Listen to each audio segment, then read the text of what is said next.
Hello students, I welcome you to school से India's first online school. मैं अमृत कौर पिलानिया आपकी history teacher के तौर पे आपके सामने प्रेजेंटेड हूँ। एंड हम आज कंटिन्यू करेंगे क्लास 6 हिस्ट्री का चैप्टर 2। डोमेस्टिकेशन का टॉपिक तक हम आ चुके थे, उससे आगे आप प्रोसीड करते हैं। डोमेस्टिकेशन होता क्या है? What is domestication? Domestication is the name given to the process in which people grow plants and look after animals, जिसमें इंसान जानवरों को और प्लांट्स को अपने हिसाब से मैनेज करते हैं, घरों में रखते हैं और अपने हिसाब से उन्हें पालते हैं। ठीक है, दैट इज कॉल्ड डोमेस्टिकेशन। बहुत सारी ऐसे प्लांट्स और एनिमल्स की स्पीशीज होती हैं जिसमें बहुत सारी वेरिएशंस भी अवेलेबल होती हैं। फॉर एग्जांपल आप डॉग की स्पीशीज में देख लो, बहुत सारे डॉग की स्पीशीज होती हैं जिसमें से कुछ को आप घर पे रखना प्रेफर करेंगे, कुछ को आप घर पे रखना प्रेफर नहीं करेंगे।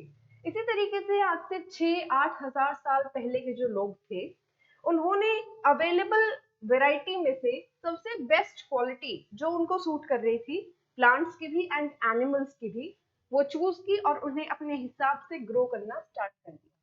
So this is called domestication. Okay. Domestication was a gradual process that took place in many parts of the world. दुनिया में एक साथ अलग अलग जगहों पे domestication gradually यानी स्टेप बाय स्टेप होता जा रहा था।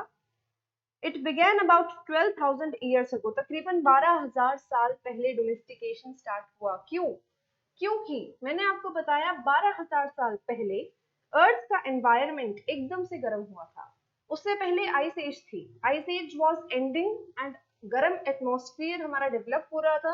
गर्म एटमॉस्फेयर डेवलप हुआ, उसकी वजह से घास होगी, और घास होगी तो घास पे सरवाइव करने वाले एनिमल्स की भी आबादी बढ़ी। सो उन एनिमल्स में डियर हो गया, काओ, गोट, शीप, ये सब एनिमल्स ग्रो होने लगे, इनकी आबादी बढ़ी। प्लस ये जो ग्रास थी, इसमें से भी कुछ वेराइटीज ऑफ ग्रास ऐसी थी, घास की कुछ वेराइटीज ऐसी थी जो हमें ग्रेन्स यानी अनाज दे सकती थी। For example rice and wheat और बार्ली। ठीक है, सो ये दो तीन कुछ वेराइटीज हैं जिसको इंसानों ने घर पे रख के डोमेस्टिकेट करना स्टार्ट किया, मतलब अपने आसपास के वातावरण में उगाना स्टार्ट किया। A new way of life. अब आप देखिए कि अगर आप घर पे एक सीड लगाते हैं तो उसको ग्रो करने में काफी टाइम लगता है।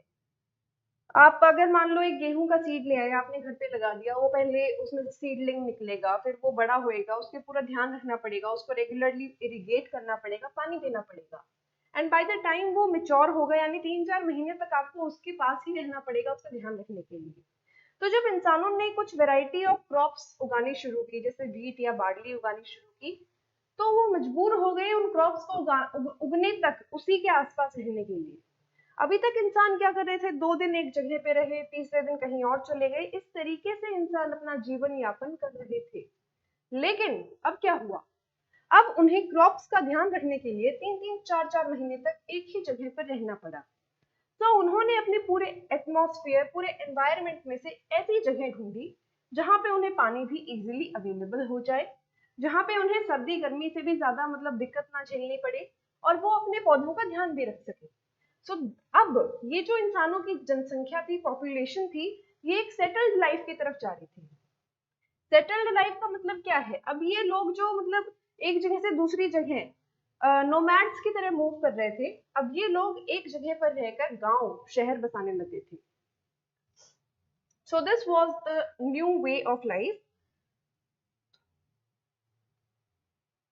इसके अलावा फिर लोगों को समझ में आया कि ठीक है, हमने फसलें तो उगा दी, लेकिन इन फसलों को हम आप रखेंगे कैसे, इसको लॉन्ग टर्म के लिए यूज कैसे करेंगे?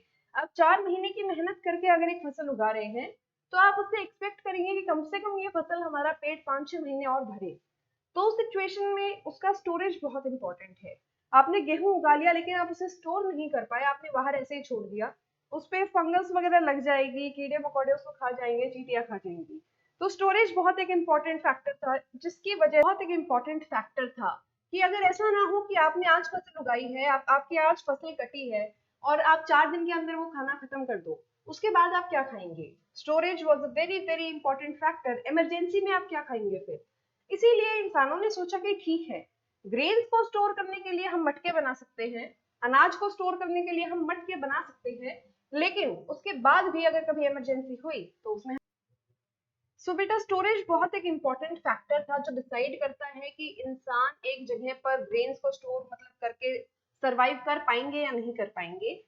इंसानों ने सोचा कि ठीक है, ग्रेन्स वगैरह को स्टोर करने के लिए हम मटके बना सकते हैं, घर में ही कोई स्टोर रूम बना सकते हैं जहां पे हमारा अनाज स्टोर रहेगा। बट उस इमरजेंसी का क्या जिसमें हमारे ग्रेन्स खत्म हो जाएंगे। आप समझिए कि इंसान हमेशा से वेजिटेरियन नहीं थे। अभी आज के दिन वेजिटेरियनिज्म का ट्रेंड है, लेकिन पुराने जमाने के जो इंसान थे, आज से 8-10 हजार साल पहले, वो जानवर खाते थे। उन्हें मजबूरी में जानवर खाने पड़ते थे। इसीलिए वो अभी भी उस प्रैक्टिस को कंटिन्यू कर रहे थे हमारी स्टोरी के हिसाब से, कि ठीक है वो अपनी फसल तो उगा रहे थे, लेकिन फसल के साथ साथ वो अपने जानवरों को भी फीड करके हट्टा कट्टा तगड़ा रखते थे, ताकि in the situation of emergency कोई भी अगर गाय भैंस उनके पास रखी है, बकरी रखी है, उनका अनाज खत्म हो गया है, उन्होंने बकरी को काटा और खा लिया, इस तरीके से वो सरवाइव करते थे। ठीक है, सो एनिमल्स भी एक तरीके का स्टोरेज ऑफ फूड का काम करते थे, लिविंग स्टोरेज ऑफ फूड का काम करते थे, कि कभी भी अगर फ्यूचर में 3-4 महीने के बाद आपको इमरजेंसी में खाने की जरूरत पड़े, आप एनिमल को खोलकर खा सकते हो। समझे? तो इस तरीके से not only the storage of grains was a way of storing food, but in fact taking care of animals, animals का ध्यान रखना भी एक तरीके से storage of food ही था। Storing animals, animals multiply naturally. Besides, if they are looked after carefully, they provide milk, which is an important source of food, and meat whenever required. In other words, animals that are reared can be used as a store of food. समझ में आई आपको बात कि animals जो है वो naturally multiply करते हैं, उनके बच्चे नेचुरली होते हैं, हमें उस पर ज्यादा मेहनत करने की जरूरत नहीं पड़ती। उनकी जनसंख्या मेंटेन करने के लिए हमें ज्यादा मेहनत करने की आवश्यकता नहीं है। सो एनिमल्स हमें दूध, दही, अंडे सब कुछ देते हैं। ठीक है, डिसाइड्स अगर कभी इमरजेंसी हुई तो वो हमें मीट भी देते हैं। इस तरीके से वो काम करेंगे स्टोर ऑफ फूड का।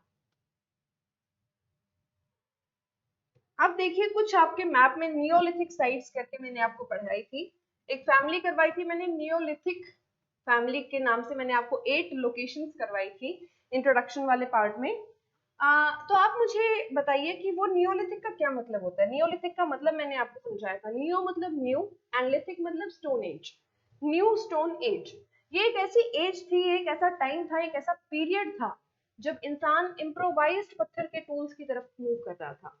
उस टाइम पे उसने क्रॉप्स उगाना सीखा, एनिमल्स को रियर करना सीखा, और अपनी जो लाइफ है उसको एक जगह पर स्टेबल करना सीखा। उससे पहले के इंसान नोमैड्स थे, एक जगह रहते दूसरे जगह मूव कर जाते। ठीक है, यहाँ पे ये जो ब्लू डॉट्स मैंने आपको दिखाए थे, जहाँ पे मैंने नियोलिथिक जो फैमिली आपको बताई थी, वो फैमिली में क्या है, हमें एविडेंसेस मिले हैं फार्मर्स और हर्डर्स के।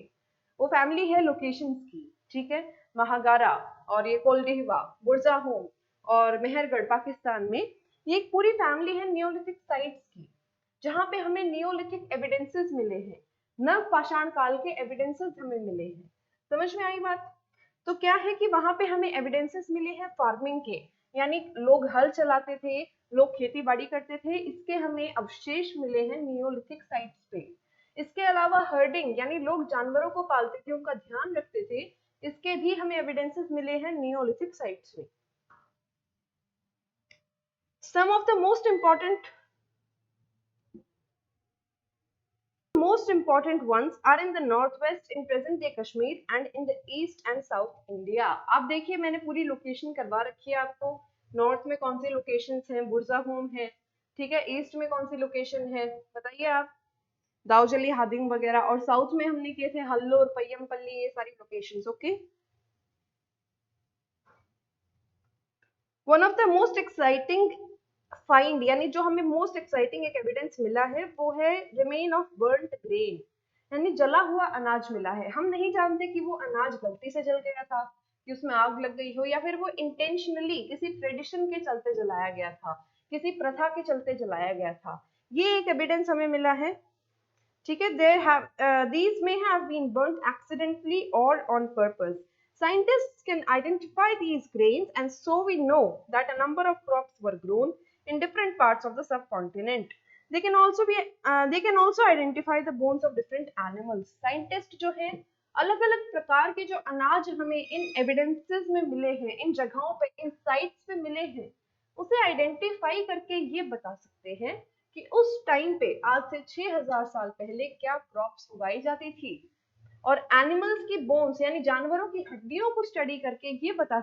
सो बेटा ये साइंटिस्ट जो है ये एनिमल्स की बोन्स को भी स्टडी कर सकते हैं कि जो हमारे पास एविडेंसेस में जानवरों की हड्डियां मिली हैं उसे स्टडी करके साइंटिस्ट बता सकते हैं कि उस टाइम पे आज से 6000 साल पहले इंसान किन जानवरों को पालता था, किन जानवरों के साथ रहना पसंद करता था, किन्हें खाता था, किन्हें दूध निकालने के लिए यूज करता था, ये सारी चीजें। ठीक है।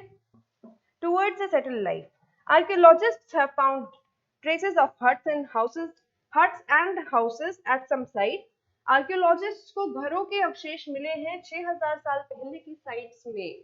घरों के और झोपड़ियों के अवशेष मिले हैं जो हमें बताते हैं कि आज से 6000 साल पहले लोगों को समझ आया कि यहाँ से वहां हर 2-3 दिन में मूव करना इतना कन्वीनियंट नहीं है जितना एक जगह पे रहकर अपना घर बसाना है। सो लोग एक जगह पे रहने लगे, उन्होंने अपनी झोपड़ियां बनाई, अपने पिट हाउसेस बनाए। बुरज़ाहोम कश्मीर में एक जगह है जहाँ पे बहुत ज्यादा सर्दी होती है, पहले तो और भी ज्यादा सर्दी होती थी। ठीक है।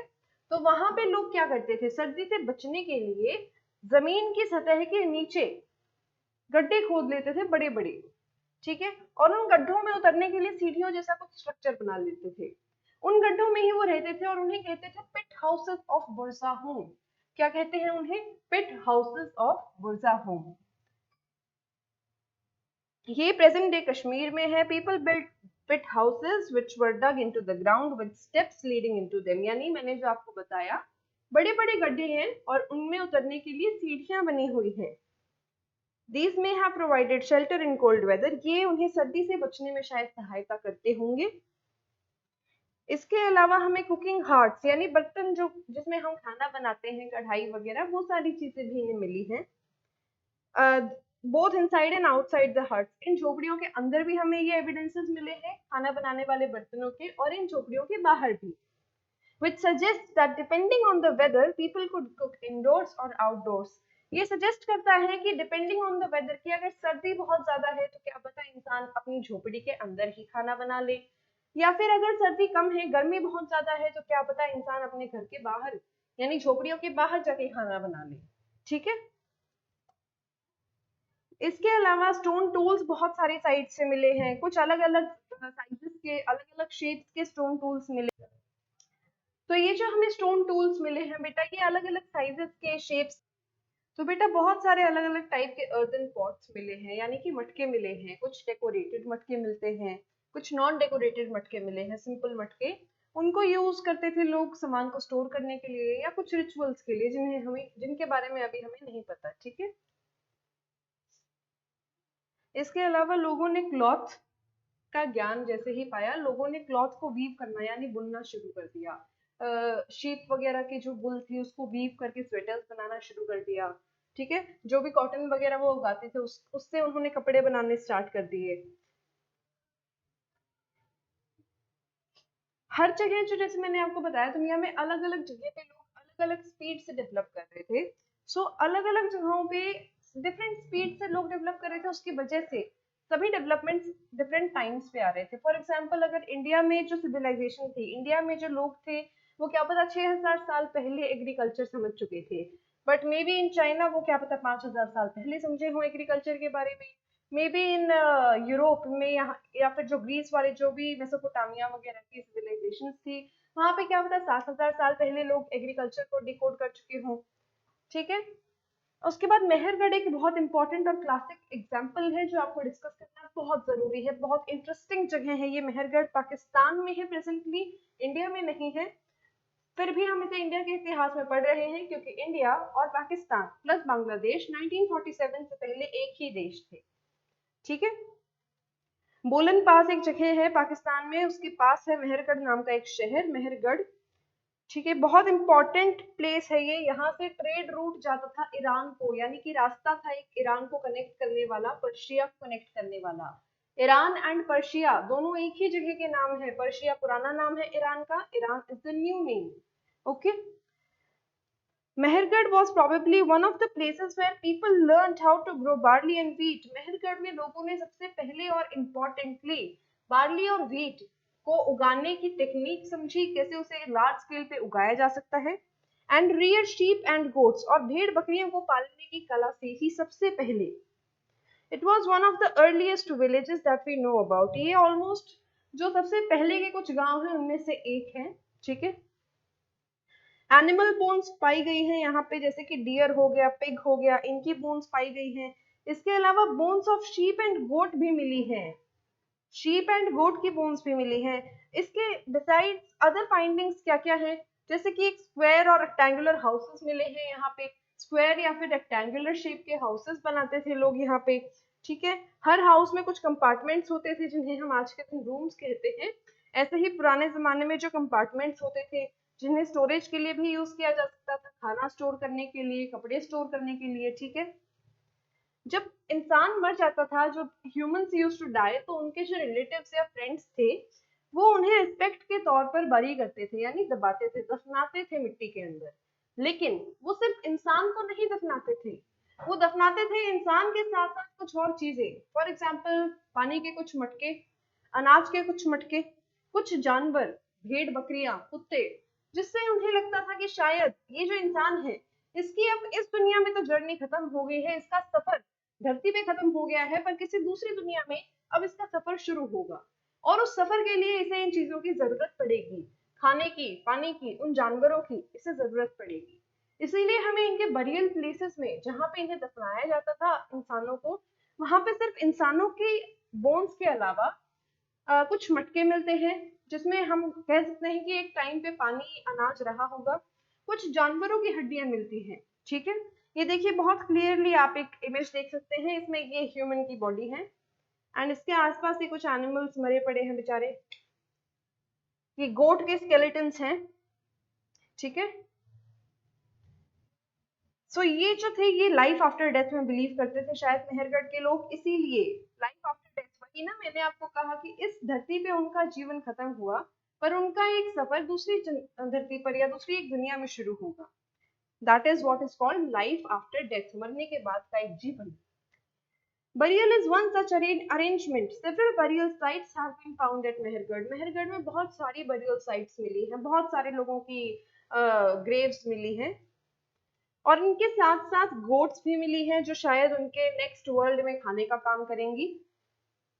इसके अलावा एक बहुत क्लासिक एक पेंटिंग मिली थी हमें फ्रांस में, आज से तकरीबन 100 साल पहले की बात है। कुछ बच्चे जो स्कूल के थे वो वहां गए थे और उन्हें पेंटिंग्स मिली जो तकरीबन 10-20 हजार साल पहले बनी हुई है केव्स में। वो पेंटिंग्स बाइसन वगैरह की थी, जैसे कि वाइल्ड हॉर्सेस हो गए और बाइसन हो गया, वुली राइनोसोरस हो गया, रेनडियर और बियर हो गया। इनको बहुत ब्राइट कलर्स में ड्रॉ किया गया था केव्स के अंदर। कहने का मतलब है आज से 15-20 हजार साल पहले ये पेंटिंग्स बनी हैं, लेकिन आज से 100 साल पहले स्कूल के बच्चों ने इन्हें डिस्कवर किया है केव्स के अंदर। फ्रांस की केव्स के अंदर इन्हें डिस्कवर किया गया था। ये जो कलर्स थे ये मिनरल्स के बने हुए होते थे। मिनरल का क्या मतलब होता है, फॉर एग्जाम्पल आप अगर आपको काला कलर चाहिए तो आप कोयला यूज कर सकते हैं ब्लैक कलर के लिए, ठीक है। रेड कलर चाहिए तो आप कोई लाल रंग का पत्थर या फिर ईंट यूज कर सकते हैं। इस टाइप के कलर से ये पेंटिंग्स बनी हुई थी, लेकिन ये पेंटिंग आज नहीं बनी थी, ये पेंटिंग 100 साल पहले नहीं बनी थी, ये पेंटिंग बनी थी आज से 15-20 हजार साल पहले।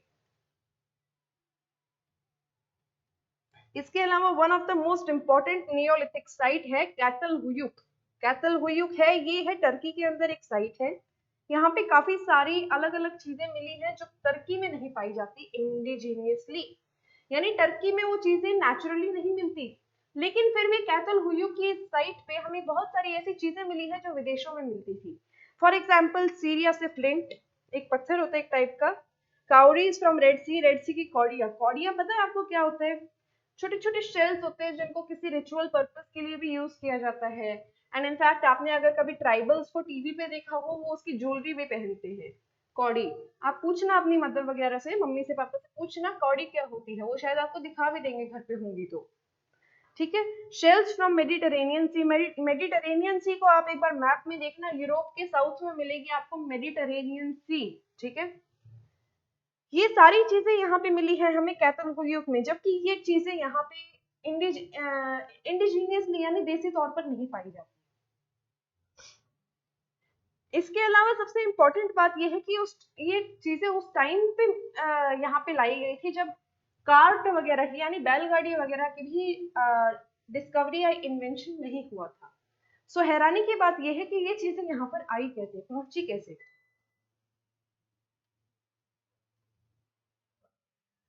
तो ये सारी चीजें बेटा यहाँ मिलती थी, लेकिन ये चीजें यहाँ आई कैसे, ये चलो ये बात छोड़ो। अभी आप मुझे ये बताओ कि कौड़ियाँ या शेल्स का क्या यूज हो सकता है, क्यों ये चीजें यहाँ पे लाई गई, जैसे भी लाई गई हो, इंसान पैदल चलकर लाए हो चाहे इन्हें, लेकिन ये चीजें यहाँ पर लाई क्यों गई, व्हाट इज द रीजन। इसी के साथ आपका ये चैप्टर होता है खत्म।